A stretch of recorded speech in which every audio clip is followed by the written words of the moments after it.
Hi, everyone, and welcome back to Busy Kids Love Music, the podcast that helps families explore the wonderful world of music together. I'm Carly Seifert, the creator of Busy Kids Do Piano, and I'm so glad that you're here with me today. We are 2 stops into our summer world tour, and I have to say this is one of my favorite things we do all year on this podcast.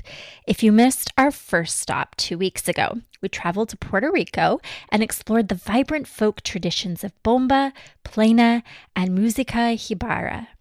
It was such a rich episode, and if you haven't heard it yet, I'd love for you to go back and listen. You can find it at busykidstopiano.com/podcast/177. Today, we are stamping our passports with stop number 2, and we are heading somewhere very different from the warm, sun-soaked Caribbean. We are trading tropical rhythms for misty mountains, deep fjords, and the hauntingly beautiful sound of a very unusual violin.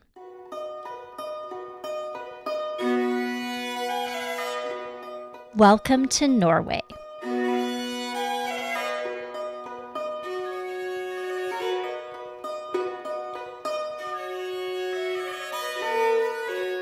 Norway is a long, narrow country in northern Europe, stretching as far north that parts of it sit above the Arctic Circle, where the sun doesn't set at all during the summer months, something called the midnight sun.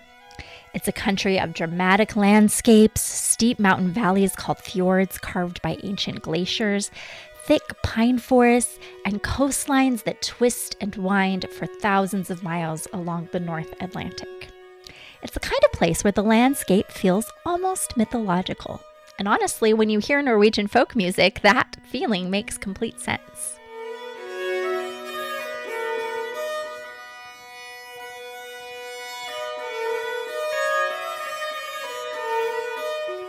Before we explore the music, though, I want to take a moment for a little history because understanding where Norway came from helps us understand why its folk music sounds the way that it does. People have lived in Norway for thousands of years.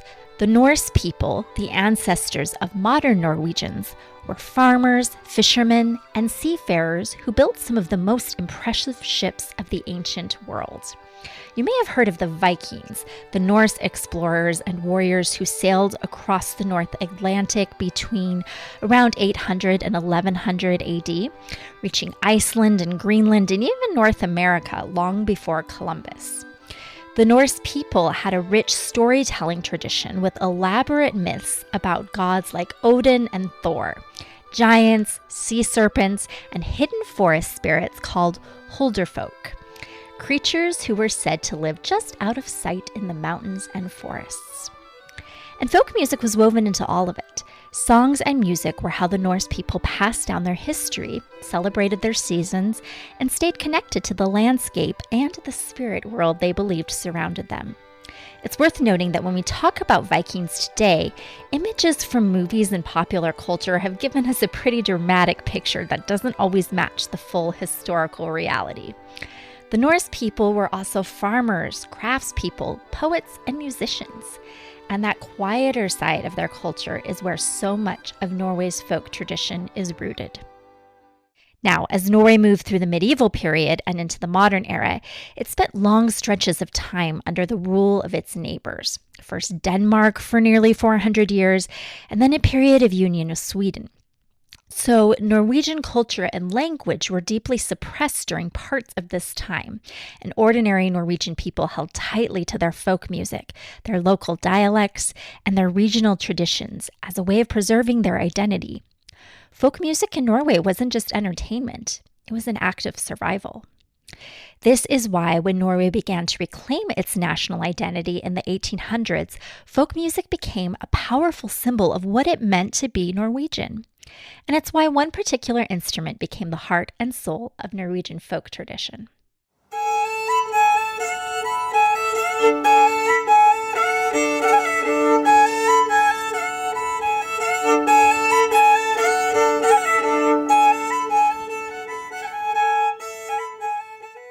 That instrument is the Hardanger fiddle. And I want to spend some real time with it because it's unlike almost anything else you will encounter in the world of folk music. The Hardanger fiddle looks something like a regular violin at first glance. It has 4 strings on top that the player bows and fingers in the usual way. But underneath those 4 strings, running inside the body of the instrument, are 4 or 5 additional strings called sympathetic strings or understrings. Now, the player never touches these strings directly.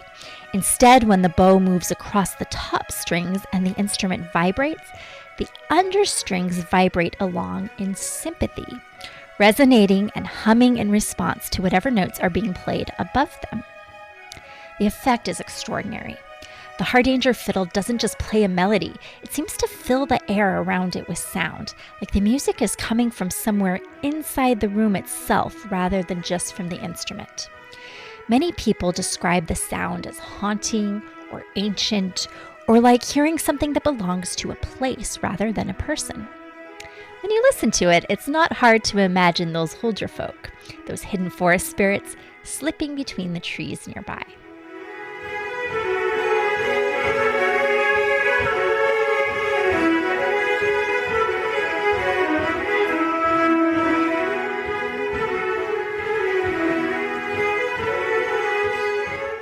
The Hardanger fiddle takes its name from the Hardanger region of western Norway, a spectacular area of fjords and mountains where the instrument was developed, probably in the 1600s. For centuries, it was the instrument of rural Norwegian communities, played at weddings, dances, festivals, and gatherings. And the musicians who played it were called fiddlers, and the most famous among them became almost legendary figures in Norwegian culture. The music played on the Hardanger fiddle is often in a dance form called the springer or the halling. The halling is a particularly fascinating dance. It's a solo dance performed by men involving acrobatic kicks and jumps, sometimes trying to knock a hat off a stick held high in the air. It's athletic and it's joyful and it's a little bit competitive. And the fiddle music that accompanies it has a lively, propulsive energy that practically pulls you to your feet.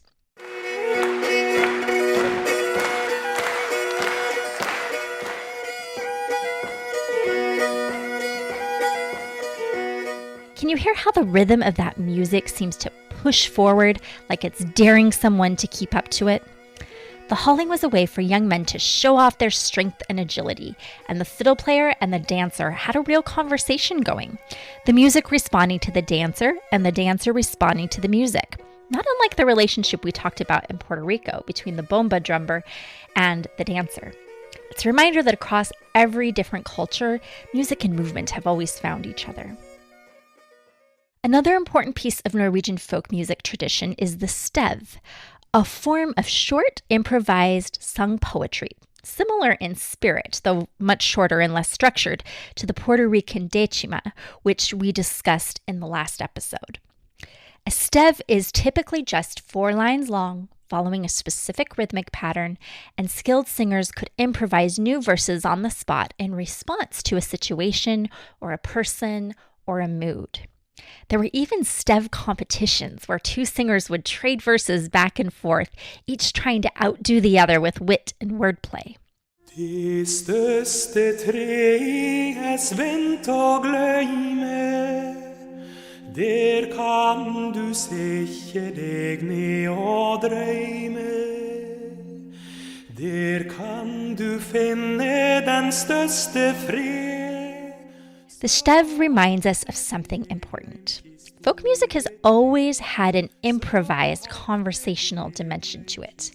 Whether you're in a mountain village in Norway or a plaza in Puerto Rico, the tradition of making something up in the moment, what we call improvisation, or turning those events of daily life into song, it's something deeply human.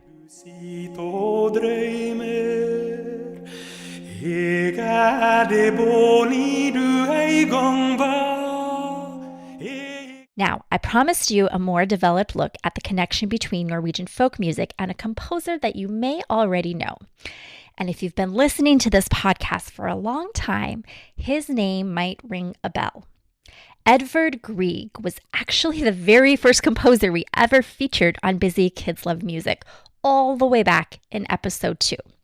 So if you've listened to that episode, you already know that Grieg was Norwegian, born in Bergen in 1843, and his music is deeply rooted in the landscape and spirit of his homeland. But what we didn't spend as much time on in that early episode is just how deliberately and specifically Grieg drew from Norwegian folk music traditions, including the Hardanger fiddle. Grieg grew up at a time when Norway was in the middle of a powerful national awakening. So after centuries of Danish and then Swedish rule, Norwegians were fiercely reclaiming their own language, their own literature, their own art, and their own music. Grieg felt this deeply. He collected Norwegian folk melodies, studied the rhythms and scales of traditional folk music, and made a conscious decision to put that sound at the heart of his composing.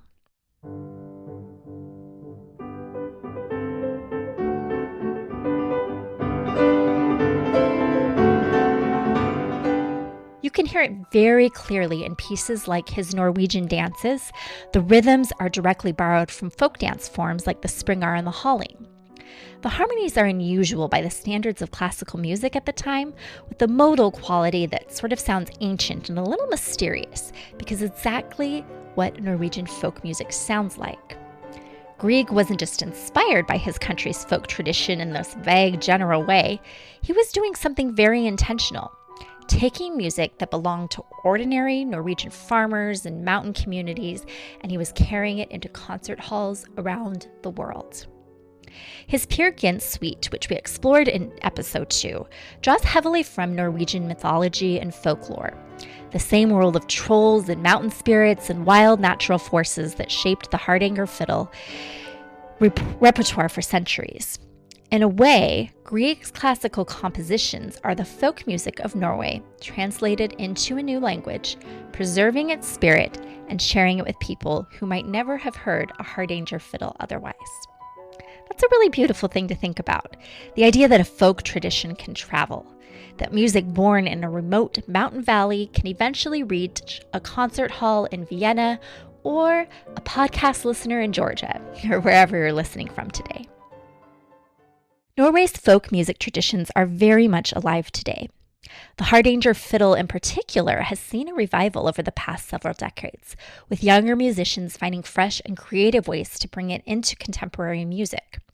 There's also a wonderful annual folk festival in Norway that draws fiddlers, singers, and dancers from all over the country to celebrate exactly the traditions we've been talking about today. So today we stamped our passport with stop number 2 on this summer's World's Tour, Norway, with its ancient Norse roots, the haunting resonance of the Hardanger fiddle, the athletic joy of the halling dance, and the improvised poetry of the stev.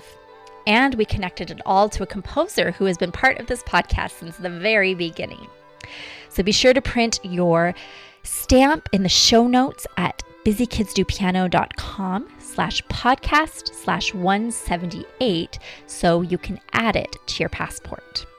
And if you want to keep exploring after this episode, I've put together a curated listening playlist in the show notes at busykidsdopiano.com/podcast/178, including some beautiful Hardanger fiddle performances and a few Grieg pieces that will sound brand new to you now that you know more about where they came from. And if you're enjoying the Summer World Tour, would you take just a couple of minutes to rate and review Busy Kids Love Music wherever you listen to your podcast? Reviews genuinely make such a difference in helping new families find the show, and every single one helps us reach more kids with this music. I'd be so grateful. 3 more passport stamps to go this summer. I'll see you back here in 2 weeks for our next destination. Until then, keep listening, keep learning, and keep making music. Thanks so much for being here.